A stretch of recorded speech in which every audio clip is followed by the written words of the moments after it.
네, 오늘도 영상 클릭해 주셔서 감사합니다. 3분 뉴스입니다. 제가 오늘 여러분들께 알려드릴 내용은 바로 의대생이 군의관을 거부하면서 의대 군 휴학생 숫자가 계속해서 증가를 하고 있는 게 심각한 사회 문제로 대두되고 있는 상황인데, 의대생이 군의관으로 가지 않고 일반 현역병으로 입대를 결정하는 인원들이 지금 증가를 하고 있다는 건데, 그만큼 군 공백이 생길 수밖에 없겠죠. 지금 의대생 같은 경우에는 현역병을 선택하는 이유가 1년이라는 시간이 아깝다고 생각을 하고 있어요. 왜 그런 거냐? 이렇게 군복무 기간을 한번 보시면 현역병 같은 경우에는 실제로 18개월, 그리고 군의관은 38개월, 마지막으로 공중보건의 같은 경우에는 37개월, 일반 현역병보다 20개월 이상을 더 복무를 하게 되죠. 그래서 이 기간 자체가 지금 부담스럽다고 얘기를 하고 있는 거고, 그럼 의대생들이 현역으로 현역병을 입대를 하는 게 왜 문제가 되냐? 의대생 같은 경우에는 보통 군의관이라든지 공중보건의, 그 다음에 병역 판정, 검사 전담 이렇게 배치를 받게 되는데, 그 중에서 우리가 가장 문제가 되는 부분이 뭐냐면 이 공중보건입니다. 왜냐하면 우리나라 농어촌 같은 경우에는 공중보건의가 절실하게 필요한데,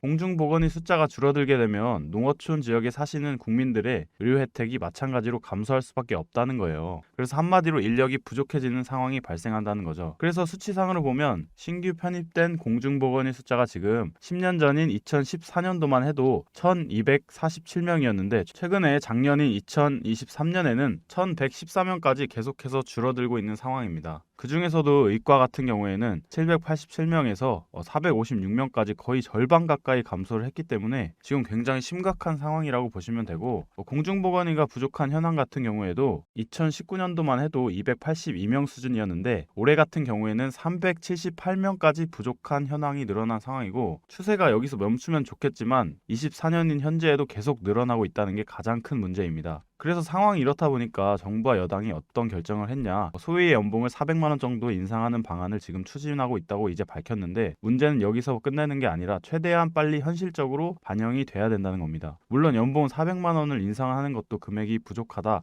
더 올려야 된다, 이런 얘기가 나오고 있는 상황입니다. 그리고 군의관뿐만 아니라 육군에서도 최근에 사상 첫 ROTC 추가 모집을 발표를 했는데, 이게 역사상 처음이라고 해요. 그래서 ROTC 이렇게 지원 현황을 보시면 2016년도에는 16,000명까지 지원을 했었는데 23년도에 5,000명까지 지원자가 감소를 했습니다. 그래서 지원 비율도 4대1에서 1.5대1까지 지금 떨어진 상황이고, 지원을 하면 100%가 합격을 한다는 거죠. 근데 문제는 뭐냐? 역시 지원을 해주는 것도 좋지만 지원율이 떨어지고 경쟁률이 떨어진다는 것은 좋은 인력을 뽑을 가능성도 그만큼 줄어들겠죠. 특히 군대라는 특수성을 생각했을 때 이 경쟁률이라든지 이 지원율이 떨어지는 것은 반드시 생각해 봐야 될 문제점이라는 거예요. 그리고 마찬가지로 ROTC 자체도 현역병보다 10개월 가까이 복무를 더 해야 되는 상황이다 보니까 청년들이 부담을 느끼고 있다는 거고, 전 같은 경우에는 현역병의 급여가 워낙 적었기 때문에, 그리고 장교 ROTC에 대한 메리트가 있었기 때문에 장교로 지원하는 비율이 높았지만, 앞에서 설명드린 것처럼 병장의 월급이 200만 원을 이제 육박을 하면서 장교와 큰 차이가 없어지면서 이런 지금 문제가 발생하고 있다라고 보시면 될 것 같아요. 자, 그러면 장교들의 급여가 지금 어떤 수준이길래 이런 상황이 발생하고 있을까요? 자, 여기서 잠깐 제가 기분 전환을 위해서 우리 시청자분들한테 항상 깜짝 선물 드리고 있죠. 바로 뭐냐? 제가 항상 여러분들께 뭐라고 말씀을 드려요. 여러분들께서 평소에 뉴스만 챙겨보셔도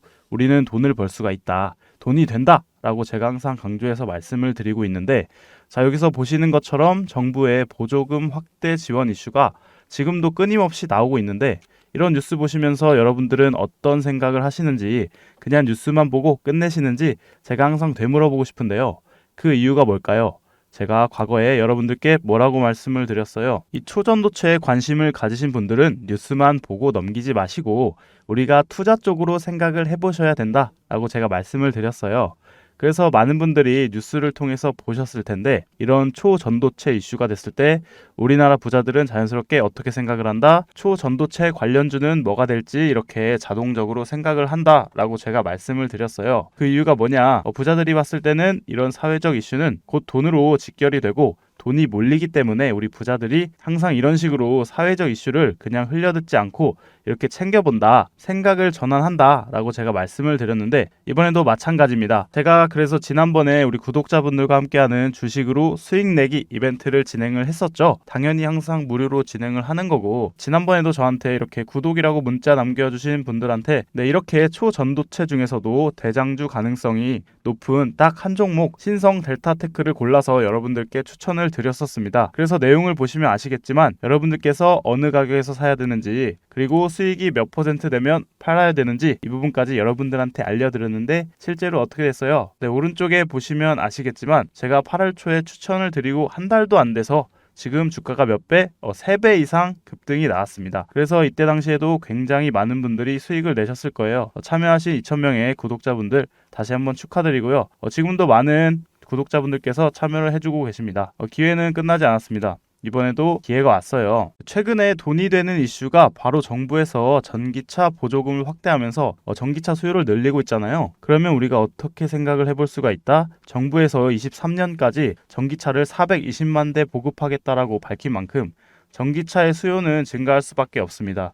그 중에서도 최근 이야기가 많이 나오고 있는 게 정부에서는 충전 인프라 구축에 속도를 내고 있습니다. 그러면 결국에 전기차 판매량 자체가 늘어날 수밖에 없고 자연스럽게 전기차 관련 사업이 증가를 하고 그 기업들 중에서도 매출을 가장 잘 내고 수혜를 받는 기업들이 있을 수밖에 없겠죠. 그럼 우리가 당연히 이쪽으로 생각을 연결해야 된다는 겁니다. 그래서 이번에도 여러분들께 제가 뭐를 보내드릴 거냐면 위에 번호로 전기 두 글자, 이번엔 전기로 문자 두 글자 남겨주시면 제가 전기차 관련 기업, 그 중에서도 전기차 충전 인프라 독점을 하면서 매출이 가장 잘 나오고 대장주 역할을 하면서 주가가 동시에 크게 뛰어오를 한 종목을 여러분들께 알려드리도록 하겠습니다. 그래서 여러분들이 주식으로 수익을 내는 연습을 한번 해보시라 이렇게 말씀을 드리겠고, 혹시라도 내가 주식을 하지 않는다 라고 하시는 분들은 주변에 주식하시는 분들한테 추천을 해주셔도 되겠죠. 그리고 우리의 인생 선배님들, 연세가 있으신 분들 중에서 저는 좀 어려워요 하시는 분들 있죠. 그런 분들은 자녀분들께 이 종목 한번 사봐라, 이걸로 한번 돈을 벌어봐,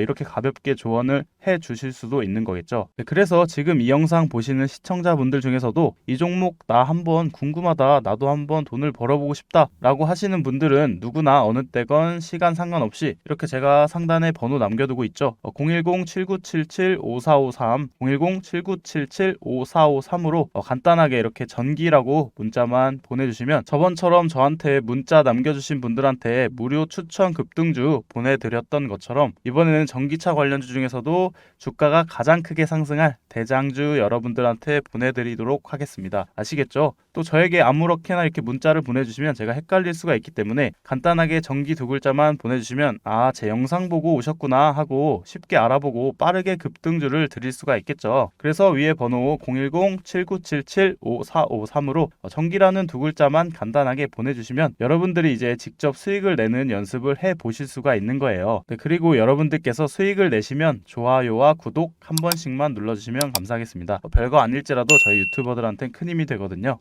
이어서 보시면 2023년 육군 소위의 기본급 기준으로 한번 보면 기본급만 따졌을 때 178만 원이고 최저시급에도 못 미치는 수준인데 반해서 2025년이 되면 육군 병장의 월급이 205만 원까지 찍을 예정이다 보니까 상대적으로 간부들이 박탈감을 당연히 느낄 수밖에 없겠죠. 부사관도 마찬가지예요. 지금 보시면 자료가 10년차 중사 급여 내역인데 봉급이 229만 원, 장려수당 그리고 여러가지 기타 등등 해서 월급을 보니까 275만 원이 들어왔는데 중요한 건 뭐예요? 세금을 또 떼야겠죠. 각종 세금을 떼고 나니까 실수령액이 224만 원입니다. 10년차 된 중사의 실수령 금액이 224만 원, 우리나라 최저임금 기준이 201만 원이니까 최저임금과 비교해도 별 차이가 없는 상황이라고 보시면 돼요. 한마디로 애국심만 가지고 이 급여를 받으면서 군복무에 열심히 임할 수가 있는 사람이 몇 명이나 될까 이렇게 제가 되물어보고 싶은 거죠. 그러다 보니까 자연스럽게 육군 부사관의 충원율도 떨어지고 있다고 합니다. 그래서 이런 문제가 자꾸 발생을 하다 보니까 또 최근 최근에 정부에서 초급 간부 처우 개선 대책을 발표를 했습니다. 그래서 보시면 단기 복무 장려금, 장려수당을 증액하고 공무원 수준의 당직 근무비 증액, 24시간 근무 휴일 야근 수당 신설 등등 여러 지금 방안들을 대책 마련을 하고 있다고 하는데, 또 중요한 건 뭐죠? 증액의 액수가 되겠죠. 만약에 굉장히 미비한 수준이고 지금 상황과 크게 다르지 않는다고 하면 여전히 군의 사기가 떨어지는, 특히 간부들의 사기가 저하되는 상황을 막을 수는 없을 거다, 이렇게라고 생각을 하고 있습니다. 그럼 시청자들의 반응은 어떨까요? 수십 년간 저렇게 고생하면서 묵묵히 임무에 수행한 직업군인이 존경스럽다, 이렇게 군의 불만이 많아지고 군세도 약해지면 결국 국력이 쇠약해져서 망하는 사례는 역사가 말해주고 있다, 이런 의견들이 있습니다. 그리고 정말 나라를 지켜주는 사람은 조금 주면서 나라를 망치는 사람은 많이 주는 참 신기한 나라다 라고 말을 하고 있네요. 그래서 저도 마지막으로 한마디 하면서 영상 마무리하도록 하겠습니다. 오늘의 한마디, 그래서 애국심을 무기 삼아 부려먹지 말자.